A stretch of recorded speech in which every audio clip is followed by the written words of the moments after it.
Glory to God. நான் தேவ ஜனமா இல்லைனாலும் தேவன் என் கூட எவ்வளோ அன்பா பழகினாரு.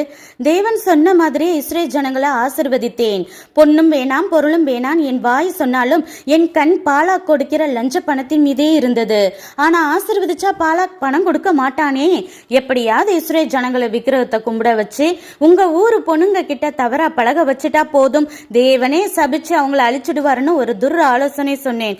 எவ்வளோ பணம் கொடுத்தான். ஆனால் தேவ ஜனங்களுக்கு துரோகம் பண்ணா தேவன் அழிச்சிடுவாருங்கிற பாடத்தை கழுத வாயை திறந்து பேசினப்போ இல்ல ஏஞ்சல் எதிர்த்தப்பவே நான் புரிஞ்சிருந்திருக்க கூடாதா? Too late.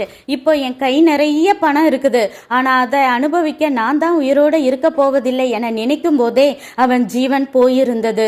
இந்த பிழையா போலவே உலகத்தை நேசிக்க மாட்டோன்னு வெளிப்புறமா சொல்லிட்டு உள்ளே பொருளாசை, வஞ்சகம், பொல்லாப்பு என ரெட்டை வேஷம் போடுறவங்க தான் எத்தனை பேரு. வெளியே சிம்பிளிசிட்டி, உள்ளே ஆடம்பரம், வெளியே அன்பு, சிரிப்பு, மனத்தாழ்மையில் இயேசுவை போல இருக்கிறவர்கள் என காட்டிக்கொண்டு உள்ளே பெருமை, துரோகம் எல்லாத்திலையும் தனக்கு தான் முதலிடம், ரெட்டை நாக்கு என நிமிஷத்துக்கு நிமிஷம் நிறம் மாறுகிறவர்கள் தான் எத்தனை பேரு. தேவ பிள்ளைகளுக்கு விரோதமா எழும்புறது சர்வ வல்லமையுள்ள தேவனுக்கே விரோதமா எழும்புறதுக்கு சமம். அவர் கோபத்துல பற்றி எரிஞ்சா சாம்பல் கூட மிஞ்சாதுன்னு புரிஞ்சு ரெட்டை வேஷம் போடுறவர்கள் மனம் திரும்பினால் நலம். நன்றி.